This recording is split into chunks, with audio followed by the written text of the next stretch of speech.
Welcome to another pop-up piano. Hi, I'm Lisa Spector, your piano ninja, popping up and playing a short piano selection for you. However, this one is a little bit different. I am going to be taking you to a video where I am educating you from the piano on the music of Scarlatti. This is his E major sonata. It's from my online course, Demystifying Classical Music, which I wanted to showcase while it's highly discounted and live virtual concerts are added into this course.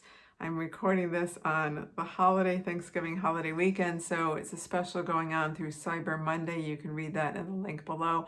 But the video is going to be me educating you from the piano as well as playing a little bit of the E major Scarlatti Sonata, and I will meet you over at the piano. What we just heard, the Bach, was German music. Now we're going to go on to two Italian composers, starting with Domenico Scarlatti. Scarlatti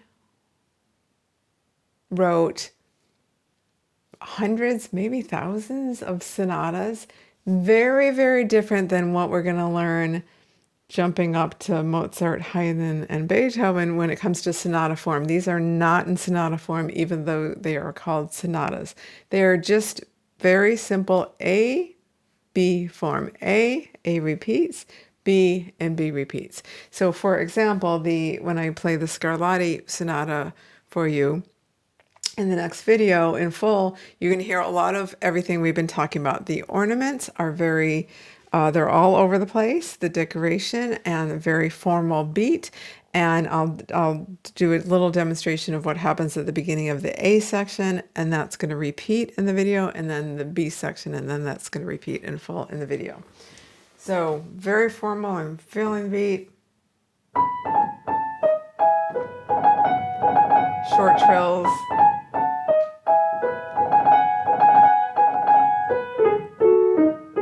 And so on. You're going to hear more of that.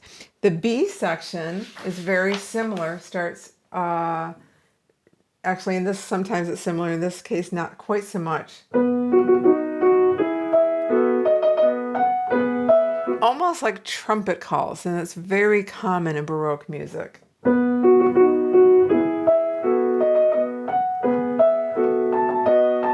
Very formal.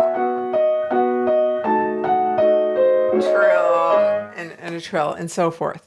So both, that was the beginning of the A section that repeats, and then followed by the beginning of the B section. And in the next video, I play those for you in full. Another characteristic of Baroque music is it's often written in what's called terrace dynamics. And what I mean by that is the piano I'm playing now did not exist in the early 1700s. So it was limited in dynamic range, but also this was played in churches. So rooms were smaller. What we've become known as the concert stage is very different than it was in this period. So everything had a smaller sound, and these sonatas were written for harpsichord or clavichord, not the piano we know it, which had a limited range in dynamics and a limited ability to crescendo, to gradually get louder. So instead you had a lot of terrace dynamics in places like this, where it's like an echo, like it might be loud and then soft, or soft and then loud, but it's a section, and that comes again, and it's a different dynamic range altogether rather than a gradual crescendo or a gradual getting louder to it. So this is the end of the A section.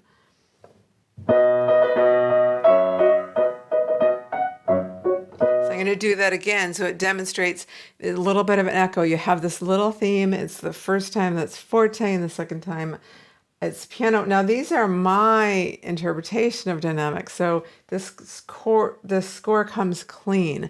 What I mean by that, no dynamic markings, because again, we have the ability to have different dynamics than we did in the early 1700s.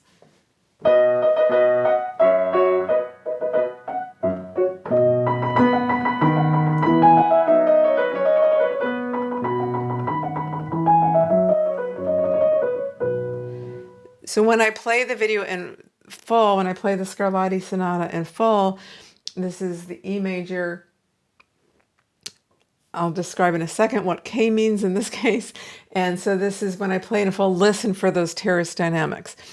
So it's K, Kirkpatrick 380. All that means is we needed some chronological listing of composers' works. Later on, when we get to Beethoven, we're going to talk about opuses, which is a chronological listing of the composer's works that is still continuing to this day. Way back then, that didn't exist, and it actually is unknown what order Scarlatti wrote these hundreds of sonatas in. So a man named Kirkpatrick came along and put them together in pairs. So in other words, this one in E major has another one in E major, and it's just listed as K or Kirkpatrick for, in this case, not so much a chronological listing, but a little bit of guesswork of which one goes with which one. And it just kind of makes sense that the further back we go, the less we know about the history, in this case, what order these were written in. Once it comes to Beethoven, we're very clear, and there's incredible stylistic changes, and we'll be getting to that. But for right now, just take a few minutes and enjoy the full performance of the Scarlatti, one of his many of hundreds sonata, the E major, Kirkpatrick or K380.